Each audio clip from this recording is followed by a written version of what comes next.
자, 안녕하십니까. 하이퍼리뷰입니다. 자, 재외국민 특별전형 중고교과정 해외 이수자 전형 특징과 합격 전략 세 번째 시간으로 지난 시간에 연세대학교와 고려대학교에 정리했습니다. 이번 시간에는 중앙대학교를 설명을 드리도록 할 거고요. 혹시 연세대학교, 고려대학교에 대한 전형 특징과 합격 전략에 대한 영상을 못 보신 분들은 앞에 영상을 미리 좀 참고해 보시기를 바라겠습니다.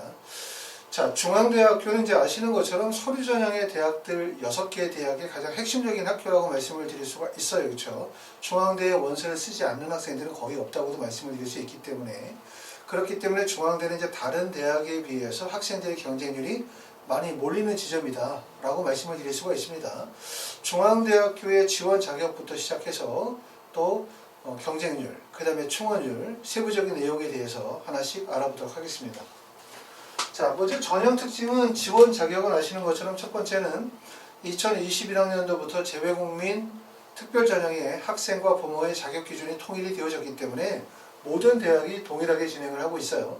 기본적인 내용들을 읽어보시게 되면 고교 과정 1개년을 포함하여 통상 3년 이상을 중고교 과정을 해당 국에서 연속 또는 비연속 이수하는 경우에 해당되고, 그리고 한 개 학년마다 부모는 3분의 2, 그 다음에 학생은 4분의 3 이상의 체류기간을 갖춰야 된다라고 말씀을 드릴 수 있고, 여기서 몇 가지 핵심적인 내용들을 짚어보게 되면 첫 번째는 여기 보시는 것처럼 고교 과정 1개년을 포함하여 라는 말이 있어요. 이 말도 이제 오해하시는 분들이 많이 계시거든요. 그래서 가끔 이제 학부모님들하고 상담을 하거나 그럴 때 궁금해 하시는 분들 중에 하나가 여기 고등학교 1개 학년을 고등학교 1학년, 다시 말하면 10학년이라고 이해하시는 분들이 계시는데, 여기서 얘기하는 건 고등학교 10학년을 얘기하는 게 아니라 고등학교, 다시 말하면 한국 고등학교 과정은 12학년 24학기 중에서 10학년, 11학년, 12학년이잖아요. 그렇죠? 그 세 개 학년 중에 하나를 포함해야 된다는 말이겠죠.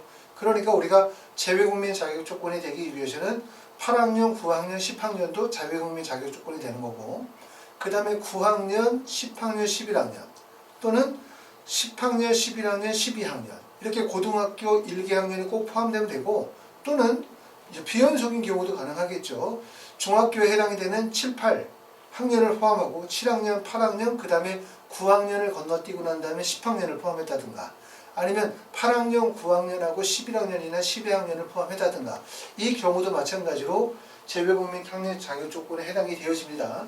핵심은 뭐냐면 고교 과정 1개년이라는 말이 고등학교 1학년, 다시 말하면 10학년을 의미하는 게 아니라 고등학교 10학년, 11학년, 12학년 중에 1년을 반드시 포함해야 된다는 의미로 이해하시면 될 것 같습니다.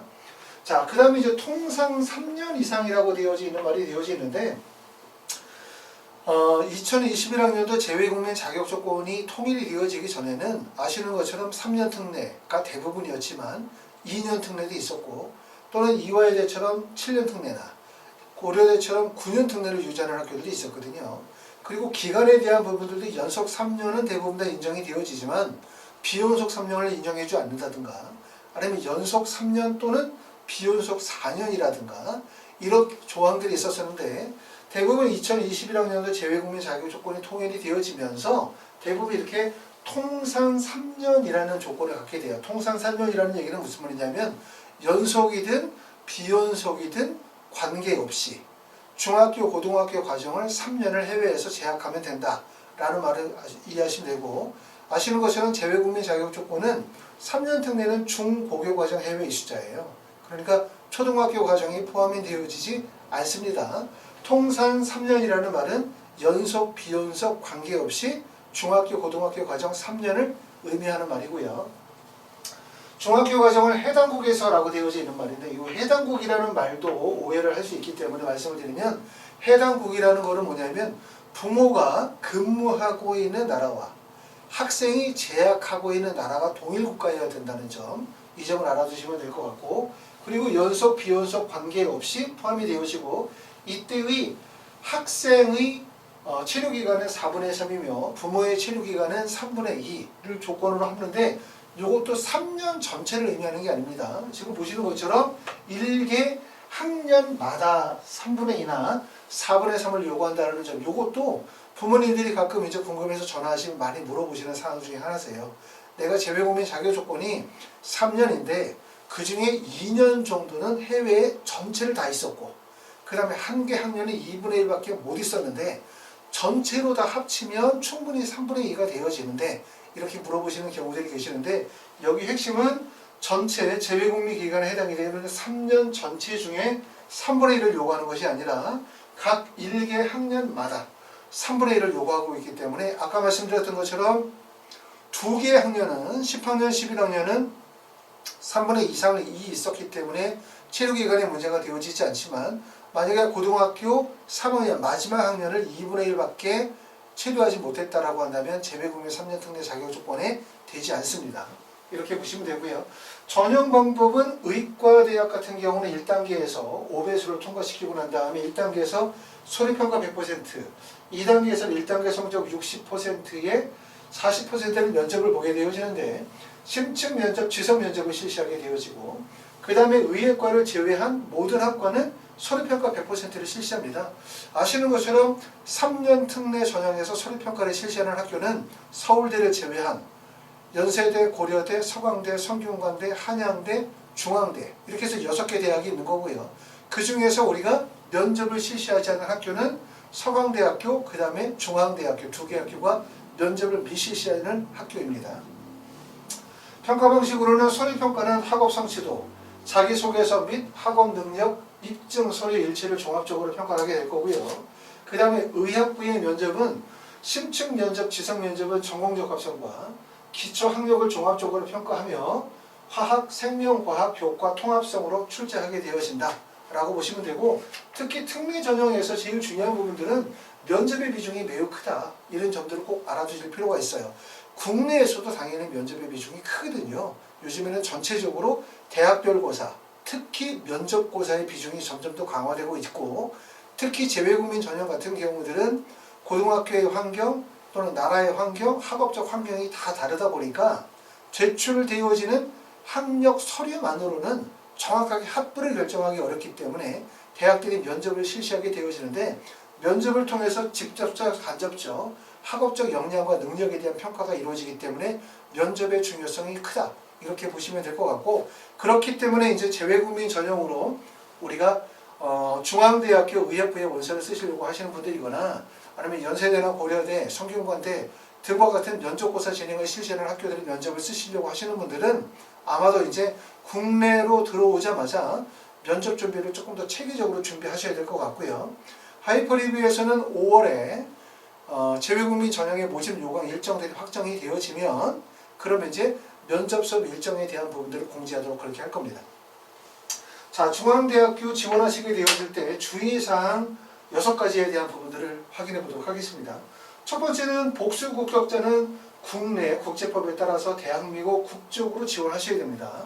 다시 말하면 이제 우리가 복수 국적을 가진 경우에는 특히 외국인 전형에는 이중 국적자가 지원이 안 되기 때문에 외국인 전형을 가지고 계시는 분들 중에서 우리가 외국인 전형으로 지원하시려고 하시면 한국 국적을 반드시 국적 포기 신청서를 내셔야 돼요. 하지만 3년 특례나 12년 특례는 이중 국적자라 하더라도 지원이 가능하죠. 대신 3년이나 12년 특례는 한국 국적자를 대상으로 해서 진행하는 전형이기 때문에 대한민국 국적으로 지원해야 된다는 말이고요. 두 번째는 개인의 사유의 유학, 교육, 연수 등의 목적으로 외국에 거주하는 자는 지원 자격에 해당이 되어지지 않습니다. 3년 특례는 아시는 것처럼 해외에서 영업이나 사업이나 그 다음에 연구를 목적으로 삼는 경우에 해당이 되어지기 때문에 일반적으로 개인 사유에 해당이 되어지는 유학이나 교육이나 연수 등을 목적으로 삼지 않고요. 세 번째는 해외 고교 과정에서 재학하다가 국내 중학교 과정으로 편입하거나 국내 고등학교 편입학이 아닌 신입학을 하는 경우에 해당 해외 고교 과정은 지원 자격 취득 기관으로 인정하지 않는다 라는 말인데 이 부분은 좀 잘 알아주실 필요가 있죠. 우리가 어차피 재외국민 3년 특례는 해외에서 고등학교 1개 학년을 반드시 포함해야 된다는 얘기예요. 그러니까 10학년을 마치든지 11학년을 마치셨든지 반드시 마치셔야 되는데 10학년을 마치신 분이 예를 들어서 중학교 과정으로 편입을 하게 되어진다라고 한다면 이건 특례 자격으로 인정이 안 된다는 거고 고등학교 과정으로 편입하게 되어질 때도 고등학교 1학년 신입학으로 편입하시게 되어지면 특례 자격을 인정을 받지 못합니다. 그 다음에 네 번째는 코로나19로 인해서 휴교, 격리 등으로 인해 정상적인 재학, 체류가 어려운 경우 관련한 소명 자료를 제출하여야 한다고 했는데, 특히 이제 코로나 때문에 국내에 들어와서 화상 강의를 수업을 들으시는 분들도 많이 계시죠, 그렇죠? 또는 코로나 때문에 외국으로 나가고 싶어도 나가지 못하는 여러 가지 여건들, 또는 코로나로 인해서 정상적인 학업이나 학사 일정이 진행이 되어지지 못하는 경우들도 많이 있을 것 같고요. 이러한 경우들은 사유서를 작성을 해서 본인이 충분히 3년 특례 전형에 해당이 되어지는데, 또는 12년 특례 전형에 해당이 되어지는데, 불가피한 이러이러한 상황들로 인해서 어쩔 수 없이 이렇게 됐다라고 하는 사유서, 그리고 그것을 입증할 수 있는 서류들을 미리 준비하시는 게 도움이 되실 거예요. 그렇기 때문에 해외에 지금 계시는 분들은 국내에 들어오시기 전에 특례 전형에 대한 자격 기준에 대한 부분들을 정확하게 확인하시게 되고, 혹시라도 본인이 가지고 있는 여러 가지 부분이 자격 기준에 문제가 있을 수 있는 부분이라고 판단이 되시면 사유서를, 그리고 사유서를 입증할 수 있는 입증 서류들을 준비하셔가지고 사유서를 작성하셔야 됩니다. 다섯 번째는 학제상 학년도가 1개월이 늦은 국가, 특히 대표적으로 일본에 해당이 되어지고 필리핀도 마찬가지입니다. 일본이나 필리핀 같은 경우는 1개월의 재학 예정 기간의 범위 내에서 외국 학교 재학 기간만을 예외적으로 인정해 준다 이거죠. 자, 아시는 것처럼 우리가 요번에 이제 원서를 쓰시게 되어지면 7월에 원서를 쓰죠. 대부분의 학생들은 5월 정도에 졸업을 하는 경우들이 많아요. 그러면 5월에 졸업을 하고 7월에 원서를 쓰고, 그리고 입학하는 거는 그 다음 연도 3월에 입학을 하게 되어지는데, 요번에 7월에 원서를 쓰시는 분들은 어떤 분들이냐면, 첫 번째 졸업을 하신 분들, 그렇죠? 두 번째는 내년 3월 신입학하시기 때문에 내년 2월 28일 이전에 졸업이 예정이 되신 분들이 지원을 하실 수 있는 거예요. 이해되시죠? 그러니까 7월에 원서를 쓰신 분들은 7월 이전에 졸업을 하신 분들, 첫 번째, 그쵸? 7월 이전에 졸업을 하신 분들이거나, 두 번째는 내년 3월에 신입학을 하는데 2월 28일 이전에 졸업이 예정이 되신 분들이 지원하실 수가 있습니다. 하지만 예외적으로 그 나라의 학제 예상 학년도가 1개월이 늦은 나라죠. 대표적으로 필리핀이나 일본 같은 경우죠. 필리핀이나 일본 같은 경우. 다시 말하면 3월에 우리나라의 학제가 시작이 되어지는데 4월에 졸업을 한다는 얘기예요. 4월에 졸업이 예정이 되신 분들. 그러니까 요번에 우리가 7월에 원서를 쓰고 내년 3월에 입학을 하게 되어지는데, 만약에 일본이나 필리핀에 계신 분들 중에서 내년 4월 정도에 졸업이 예정이 되신 분들은 이번 7월 특례 전형에 원서 지원이 가능합니다. 여섯 번째는 입학 성적이 현저하게 낮아 입학을 허가하는 것이 부적절하다고 판단이 되어지는 자는 입학을 허가하지 않는다라고 하는 여섯 번째 조항이 있고, 요거는 뭐냐면 재외국민 특별전형뿐만 아니라 수시에서 정성평가 전형이라고 해요. 여러 가지 서류들을 종합적으로 평가하는 전형에서는 반드시 이러한 문구가 들어가 있는 거죠. 다시 말하면 10명을 뽑겠다고 했는데 실제 학생들이 6명밖에 지원하지 않았어. 미달이죠. 그럼 다 뽑히는 거야. 그렇지 않고 실제 정원이 10명인데 6명밖에 지원하지 않았다 하더라도 지원자들 중에서 학생들이 학업적 적합성, 첫 번째는 학과와 학업적 적합성이 떨어지거나, 또는 대학이나 학과에서 공부를 할 수 있는 학업적 역량이 부족하다고 판단이 되어지면 대학에서 뽑지 않을 수도 있다는 얘기이기 때문에, 결과적으로 원서를 쓰게 되어질 때는 경쟁률이 높고 낮음도 중요하지만 내가 가지고 있는 그 학업적 역량의 우수성, 그리고 지원한 학과와의 적합성, 이런 부분들이 되게 중요하다는 점. 그렇기 때문에 원서를 쓰게 되어질 때는 뭘 봐야 되냐면, 가고 싶은 대학, 가고 싶은 학과에다 원서를 쓰는 게 중요한 게 아니라 먼저 고려해야 되는 거는 내가 고등학교 때 이수했던 교과목, 그 교과목의 우수성, 또 고등학교에서 활동했었던 역량들, 이런 부분들이 과연 지원하는 학교나 학과에 적합한지에 대한 부분들을 판단하는 게 중요하다고 말씀을 드릴 수가 있습니다. 자, 두 번째는 요번에 이제 특히 이제 2022학년도가 되어지면서 3년 특례 같은 경우는 아시는 것처럼 모집 인원이 대부분 정원이 2%로 지원이 되어졌기 때문에 해마다 모집 인원의 변화는 거의 없는 편이에요. 근데 2022학년도에 약학대학의 선발이 이루어지는 학교들, 대표적으로 이제 연세대학교나 중앙대 같은 경우는 약대가 편성이 되어지겠다며 해서 됨에 따라서 모집 단위의 인원이 변동이 발생이 되어졌습니다. 지금 보시면 국문과는 종전에 2명을 선발하다가 2022학년도에 모집 인원이 1명으로 줄었고요. 유럽어 문화학부는 독일어 문학, 프랑스어 문학, 러시아 문화학부로 학과별 모집으로 각 1명씩 해서 3명을 선발하다가 이번에 그냥 단과대 모집으로 해서 통합을 해서 2명을 선발해서 1명이 줄었고, 교육학과는 1명을 선발하다가 이제 선발 인원이 없어졌고요. 대신 영어 교육학과는 2021학년도에는 모집하지 않다가 2022학년도에 모집 인원이 1명을 늘었습니다. 산업보안학과는 선발하지 않고요. 대신 산업보안학과를 자연계에서 2명을 선발합니다. 건축학과 4년제는 2022학년도에 선발하지 않고 약학대학이 2021학년도부터 1명씩 인원을 선발하게 되어지고, 특히 그리고 12년 특례의 경우에도 약학대학의 모집 인원이 1명이 예정이 되어져 있습니다. 약학대학은 지금 국내 수시에서는 37개 대학이거든요. 37개 대학에서 1763명을 약학대학에서 선발을 해요. 그런데 우리가 재외국민 전용에서 지금 약대 선발이 예정이 되어져 있는 학교는 연세대학교, 중앙대학교, 그 다음에 고려대 세종, 그 다음에 우석대학교 4개 정도로 파악이 되어지는데, 의대 선발하는 학교가 16개 교잖아요. 그러다 보니까 아마 5월 정도에 재외국민 전용이 확정 발표가 되어지면 약대와 의대를 같이 병행하는 학교들 중에서 약대 선발 대학이 조금 더 늘어날 것이다 라고 예상을 할 수가 있습니다. 세 번째는 지원 현황에 대한 부분들을 살펴보도록 하겠습니다.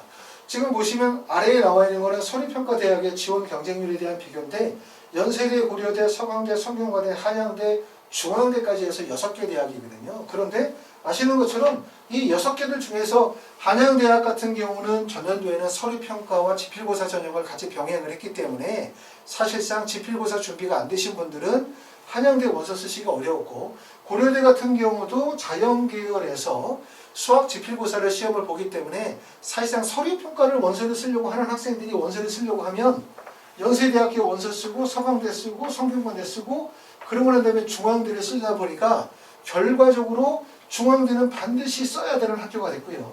그 다음에 서강대학교는 모집 인원이 적다 하더라도 어쩔 수 없이 쓰다 보니까 경쟁률이 과밀될 수밖에 없었다라고 보여지는데, 올해 가장 특징적인 부분이 결국은 뭐냐면 고려대학교와 그 다음에 한양대학교가 서류평가 플러스 면접 전형으로 바뀌게 되어지면서 결국은 원서 지원의 폭이 넓어졌죠. 그렇게 되어지면 결국 나타날 수 있는 현상은 중앙대에서 그 상위 대학으로 이동할 수 있는 충원율이 높아질 가능성이 제일 높겠죠. 중앙대의 충원율이 높아질 가능성이 상당히 높다. 두 번째는 결과적으로 그전에는 종전에는 서류평가 전형의 원서를 쓰던 학생들이 4개 대학밖에 원서를 못 따면 요번에는 이제 고려대학교하고 한양대학교가 서류평가 전형으로 넘어가면서 지필고사에서 결국은 원서 지원의 대학이 6개로 완전해진 거죠. 그렇기 때문에 결국은 중앙대의 충원율이 높아지고 중앙대의 경쟁률이 전년도에 비해서 다소 낮아질 가능성이 높다. 이렇게 보실 수가 있습니다. 지금 보시는 것처럼 중앙대학교의 경쟁률이 2020학년도에 8.03, 그 다음에 2021학년도에 8.0으로 경쟁률이 다소 높아졌기 때문에 지금 보시는 것처럼 2020에서 2021년도로 가면서 코로나19의 영향도 있고, 그 다음에 두 번째는 전체적으로 학생 수가 감소가 되어지면서 결국은 경쟁률이 하락하는 이유들로 인해서 연세대를 시작해서 한양대까지 모든 대학의 경쟁률이 다 소폭으로 하락을 했죠. 그렇죠? 그런데 중앙대만 경쟁률이 올라간 상태이기 때문에 사실 중앙대는 지필고사를 준비하시는 분들도 꼭 반드시 지원하고 싶어하는 학교고, 그 다음에 서류평가 전형으로 연세대나 고려대를 목적으로 삼으시는 분들도 반드시 안정지원이나 적정지원을 하기 위해서 중앙대에 원서 지원을 하셔야 되는 경우다. 이렇게 보기 때문에 중앙대학교는 위에서 아래에서 다 몰려드는 지점이기 때문에 경쟁률이 높아질 수밖에 없어요. 하지만 2022학년도에는 다소 경쟁률이 하락할 수 있겠죠. 첫 번째는 코로나의 상황도 있고, 두 번째는 학생 수가 감소하는 이유도 있고, 그 다음에 세 번째는 한양대학교와 고려대학교가 지필고사에서 서류평가 전형으로 바뀌었기 때문에 원서 지원의 폭이 다양해졌다. 그러므로 경쟁률이 하락할 가능성이 있다고 말씀을 드릴 수가 있고요. 자, 지금 보면은 이제 그 중앙대학교 같은 경우는 인문계열, 자연계열 합쳐서 선발하는 인원이 88명인데 인문계열에서 선발하는 인원이 52명. 그렇죠? 그 다음에 자연계에서 선발하는 인원이 36명이죠. 그러니까 자연계의 선발 인원이 적어요. 그죠? 다른 대학에 비해서 일반적으로 봤었을 때는 자연계열의 선발 인원이 문과 쪽의 선발 인원보다 조금 더 많은 경우들이 많은 추세인데 중앙대학교 자연계열의 선발 인원이 적은 이유는 중앙대학교 재외국민 특별 전형에서는 안성 캠퍼스, 다시 말하면 생명공학대학에 선발을 하지 않습니다. 중앙대학교는 재외국민 전형에서 안성 캠퍼스에 모집 인원이 없어요. 그렇기 때문에 생명공학 선발 인원이 없고 예술 쪽에 공연 영상, 그 다음에 미술, 디자인, 음악에 대한 선발 인원이 없고 그 다음에 체육과 관련이 되어진 선발 인원이 없기 때문에 결국 안성 캠퍼스의 모집 인원이 빠졌기 때문에 결과적으로 전체 모집 인원은 88명이고 그 중에서 문과가 52명, 자연계가 36명인 이유라고 볼 수 있고요. 경쟁률을 보시게 되어지면 2021학년도에는 인문계가 7.41, 그 다음에 자연계가 8.52 정도의 경쟁률이었고 2020학년도에는 자연계가 8.27, 그 다음에 인문계가 6.70이기 때문에 결국은 중앙대학교는 자연계의 경쟁률이 높아요. 모집 인원도 적고 그리고 경쟁률이 과밀될 수밖에 없다는 얘기죠. 그렇기 때문에 인문계가 조금 더 우리가 원서 지원에서는 유리할 수밖에 없겠다. 이렇게 말씀을 드릴 수가 있습니다. 자, 충원율에 대한 부분들을 우리가 비교를 해서 보게 되었을 텐데 조금 전에 말씀을 드렸었던 것처럼 중앙대는 충원율이 높을 수밖에 없는 학교다라고 말씀을 드릴 수가 있어요. 왜 그러냐면 어차피 서류평가 전형에 지원하는 대학이 총 6개, 그 6개 중에서 중앙대는 아무래도 상위대학보다는 안정 적정 지원을 하기 위한 구간의 대학이다 보니까 결국 중앙대를 원서를 쓰고 상위대학으로 붙으면 이동할 가능성이 높죠. 그렇기 때문에 우리가 중앙대를 원서를 쓸 때는 최초 합격을 생각하는 원서 지원도 중요하지만 결국은 중앙대를 원서를 쓴 학생들이 상위대학으로 붙어서 이동했었을 때 발생이 되어지는 충원율을 고려한 원서 지원도 같이 생각하셔야 되겠죠. 자, 지금 보시면 중앙대학교 2020, 21, 20, 18학년도에 대한 충원율을 비교되어지면 18, 19, 20으로 가게 되어지면서 충원율은 계속 증가하고 있는 거죠. 이동 가능성이 커진다는 뜻이에요.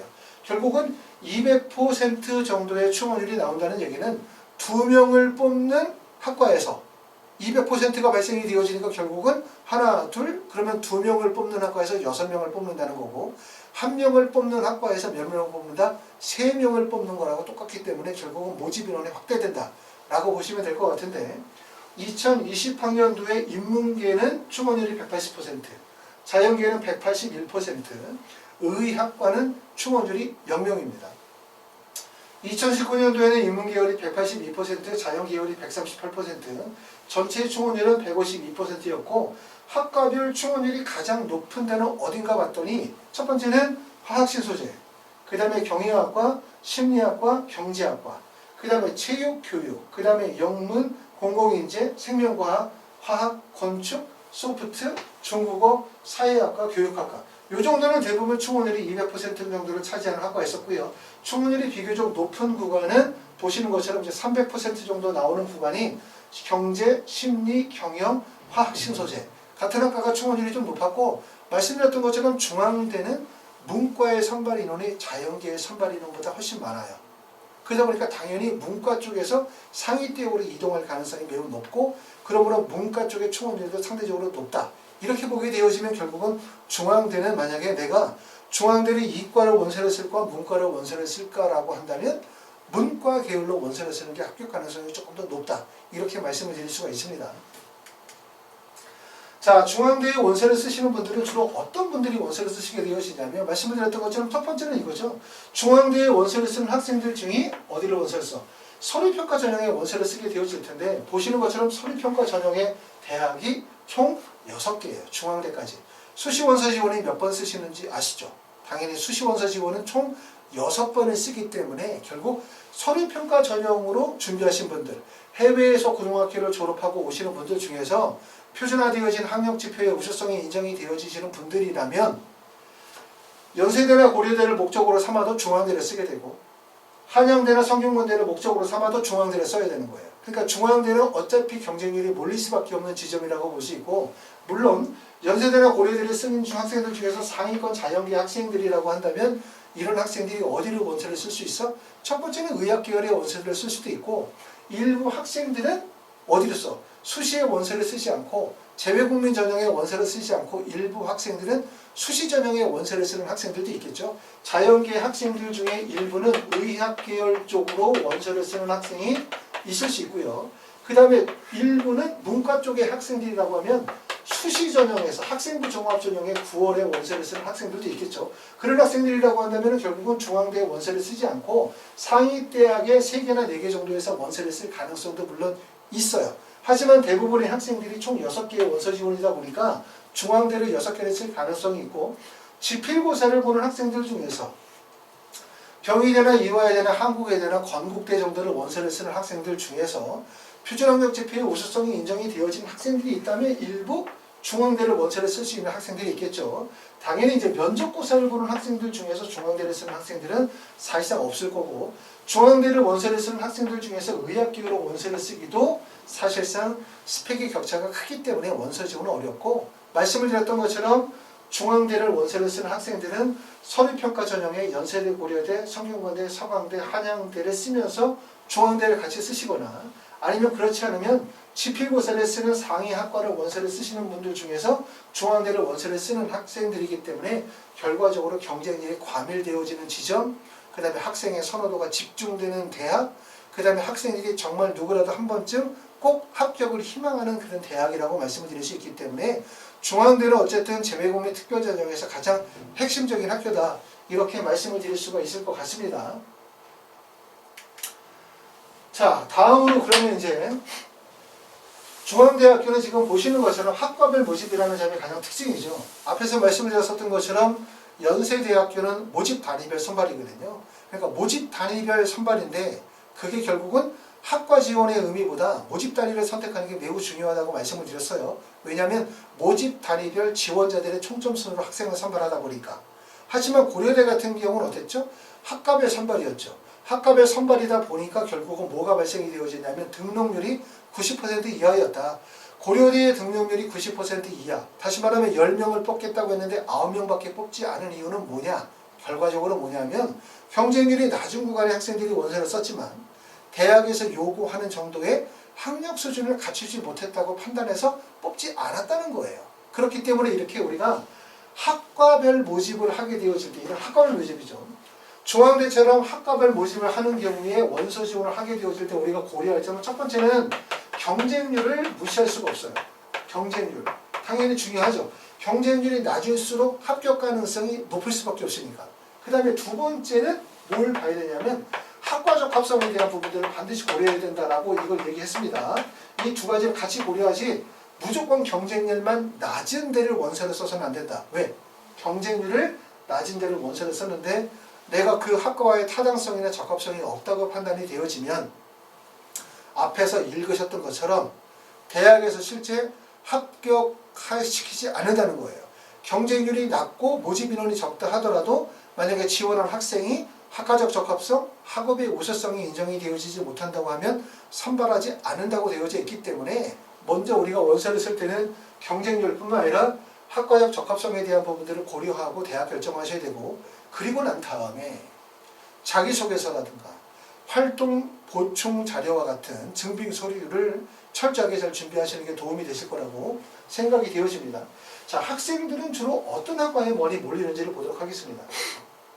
지금 보시는 것처럼 자연 계열의 경쟁률이 높은 학과는 생명과학과가 11.33대 1, 그 다음에 수학과가 11대 1, 그 다음에 쭉 낮고 보니까 소프트웨어가 9대 1, 그 다음에 간호학과가 9.33대 1, 그 다음에 의학부가 21.50대 1의 경쟁률이고 경쟁률이 낮은 거는 건축학과가 4대 1, 그 다음에 건설 환경 플랜트가 2.00대 1. 그러니까 지금 보시는 것처럼 건설 쪽의 경쟁률은 비교적 그 전년도로 봤었을 때 경쟁률이 낮은 구간에 해당이 되어지죠. 그렇죠? 그리고 대부분 경쟁률이 높은 구간에 발생이 되어지는 게 화학신소재 같은 학과라든가 아니면 전기전자라든가 이런 학과들, 소프트웨어라든가 이런 학과들의 경쟁률이 집중이 되어지는 점을 볼 수가 있다. 이거죠. 그렇죠?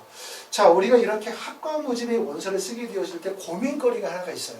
어떤 고민거리가 있냐면 과연 건설환경 플랜트는 1명을 뽑아. 그리고 화학신소재는 3명을 뽑아. 그러면 과연 건설환경을 써야 될지 화학신소재를 써야 될지 기계를 써야 될지 고민이 많죠. 왜? 건설환경을 쓰게 되어지면 경쟁률이 2.0 또는 5대1 정도이기 때문에 경쟁률이 낮고 대신 화학신소재를 쓰려고 하면은 경쟁률이 8.67대 1인데 어디를 원서를 써야 될지 고민스럽죠. 무슨 뭐냐면 첫 번째는 건설환경 플랜트는 화학신소재공학부보다 낮은 학과야. 그쵸? 그리고 인원은 1명을 뽑아. 불안하죠? 2명, 3명이 아니고 대신 경쟁률이 낮아. 아, 그러니까 이 학과는 비선호되어지는 학과고 아무래도 스펙이 낮은 학생들이 원서를 쓸 거고 학과 선호도가 낮으니까 경쟁률이 낮을 거야. 근데 고민거리는 1명밖에 딱 안 뽑는다는 거지. 그 다음에 화학신소재 학과는 봤더니 모집 인원이 3명이니까 거기다가 충원율이 200%까지 돌면 꽤 많이 뽑는 거죠. 9명 정도를 뽑는다는 거니까 기회가 될 것 같아. 그런데 이 학과가 어떤 학과지? 인기가 높은 학과잖아요.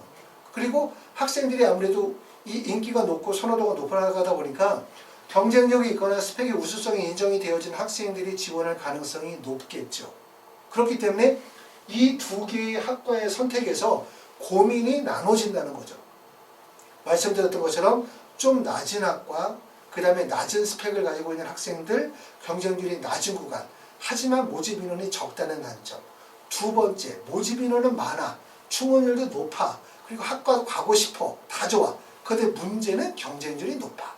그리고 우수한 학생들이 지원하겠지. 도대체 어디를 원서를 써야 될지 이런 고민이 많으실 거라고 생각이 되어지는데 우리가 재외국민 전형이 가지고 있는 특징인 점이 하나가 있어요. 무슨 말이냐면 여기 나와 있는 화학신소재 학과를 예를 들어서 설명을 해주면 화학신소재 학과는 상위 학과다. 이렇게 정의를 내릴 수 있죠. 이건 당연히 상위 학과면 일반적으로 보게 되어질 때 국내 수시 전형에서는 상위 학과는 어떤 학생들이 원서를 쓰게 되냐면 우수성이 인정이 되어지는 학생들이 원서를 쓰게 되어져 있어요. 반드시. 상위 학과는 성적이 우수한 학생들이 원서를 써. 그러니까 대부분 상위 학과에 원서를 쓴 26명의 학생이 예를 들어서 대부분 우수한 성적과 스펙을 가지고 있는 학생들이 원서를 쓰는 거란 말이에요. 하지만 12년 특례나 3년 특례 외 재외국민 특례 전형의 특징은 하나가 뭐냐면 우수한 학생들만 있는 것이 아니라 희망자가 포함이 되어져 있다는 거예요. 희망자. 자, 주위에 계시는 분들이거나 아니면 본인 스스로도 가만히 생각을 해보면 특히 특례 전형의 원서를 쓰시는 분들은 가고 싶은 대학, 가고 싶은 학과에 대한 열망을 많이 가져요. 입시에 대해서 잘 아시는 분들도 계시지만 그것보다는 무조건 앞으로 졸업하고 난 다음에 진로 방향 또는 본인이 가고 싶은 학과 혹시라도 붙어도 내 학과가 마음에 안 들면 나는 공부를 안 할 수도 있어. 만약에 이 학과가 아니면 난 대학을 안 가. 라고 말씀하시는 분들도 계시다는 거예요. 그렇기 때문에 특히 3년이나 12년 특례 같은 분들, 국내 입시를 치르지 않고 해외에 계시는 분들은 대부분 학과를 선택하게 되었을 때 본인이 가지고 있는 학업적 우수성과 역량도 중요하지만 본인의 진로 희망을 많이 고려하면서 원서를 쓰다 보니까 결과적으로 뭐냐면 본인이 이 학과에 원서를 쓰기에는 부족한 역량을 가지고 있음에도 불구하고 본인이 희망을 하기 때문에 원서를 쓴다는 거예요.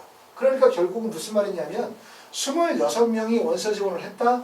그럼 이 26명의 학생들이 실제 화학신소재 공학과에 합격할 수 있는 학생들이 원서를 썼을 거다 라고 생각하는 거는 9월 수시 한국에서 고등학교 과정을 보내고 난 학생들이 원서를 쓰는 경우 국내 학생들이 원서를 쓰면 그렇게 쓰죠.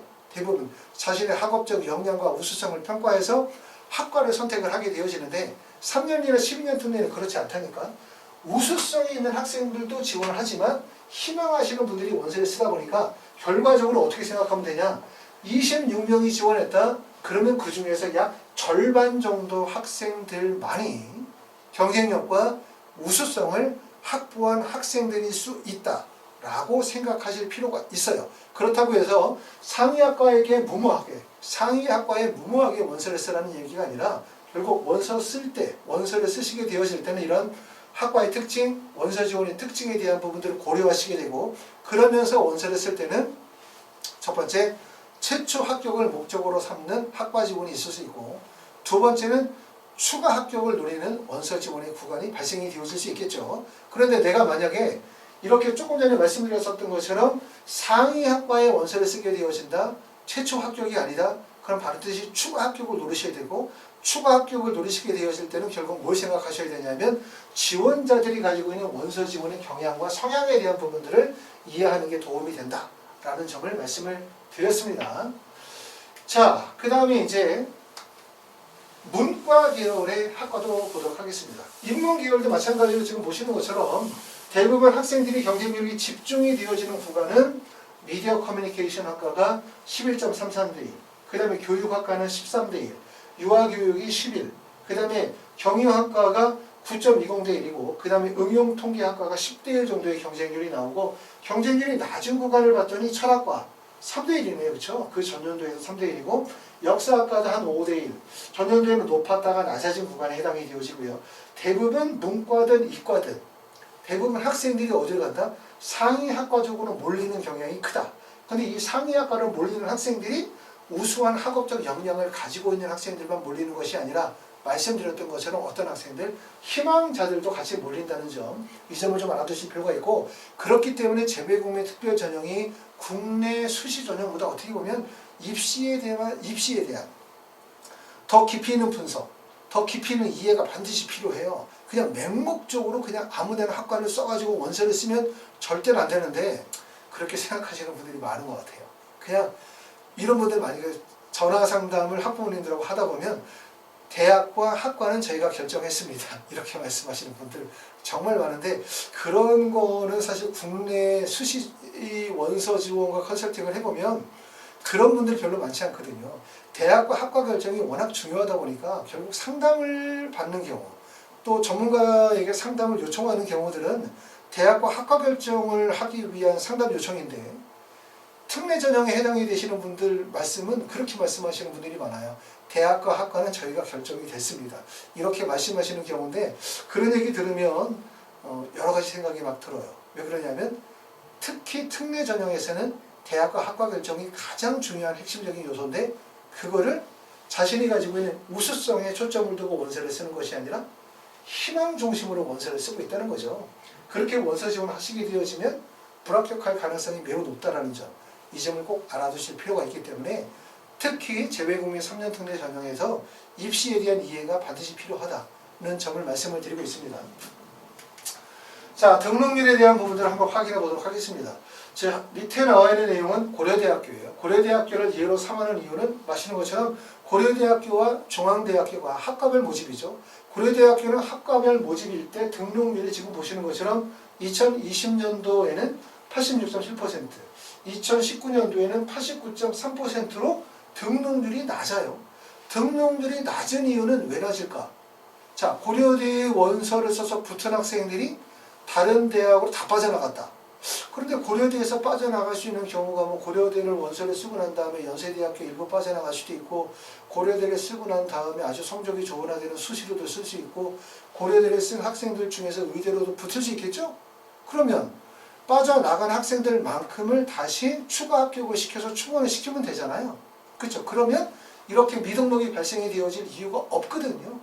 미등록이 발생이 되어지는 가장 큰 이유는 뭐라고 말씀을 드려야 되냐면 학과별 모집.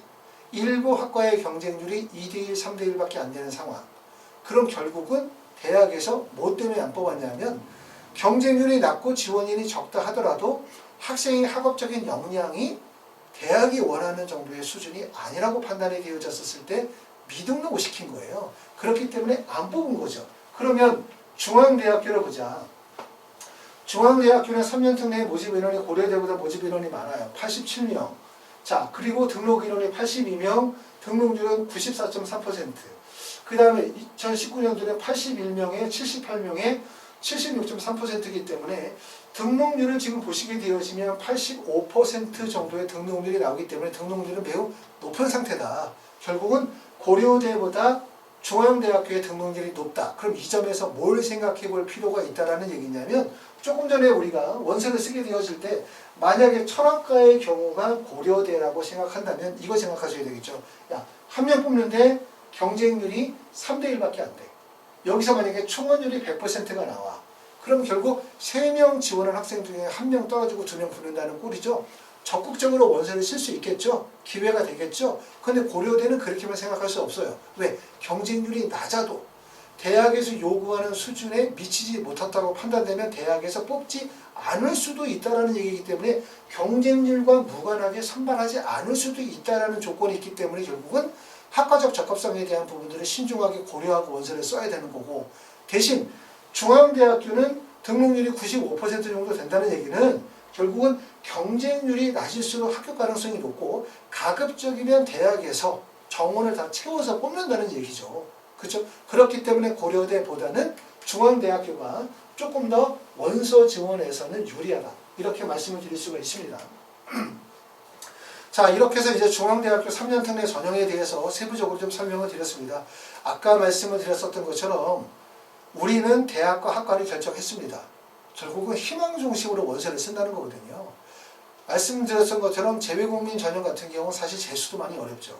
자, 연세대 같은 경우는 고등학교 과정에서 취득한 성적만을 반영해 주기 때문에 결국은 재수를 했었을 때 SAT나 AP나 공인학업 성적의 지표를 끌어올리면서 합격 가능성을 높이는 전략이 사실상 어렵기 때문에 가급적이면 재수 없이 고등학교 졸업하고 난 다음에 바로 신입학을 할 수 있도록 해야 되기 때문에 결국은 원서 지원을 조금 더욱더 신중하게 해야 된다라고 말씀을 드릴 수가 있고, 특히 중앙대학교 입장에서 보면은 올해 일부 모집단위 변경이 있는 부분이거나 또는 약학대학을 선발하는 부분도 중요하지만 특히 고려대학교하고 한양대학교가 이번에 서류 전형으로 바뀌게 되어짐에 따라서 결과적으로 경쟁률이 하락하거나 충원율이 높아질 가능성이 있다는 점이 중앙대학교의 원서 지원이 매우 중요한 이유라고 말씀을 드릴 수 있을 것 같습니다. 자, 혹시 궁금한 점 있으시면 하이퍼리뷰로 전화 주시거나 아니면 유튜브에 댓글 달아주시면 답장 드리도록 하겠습니다. 감사합니다.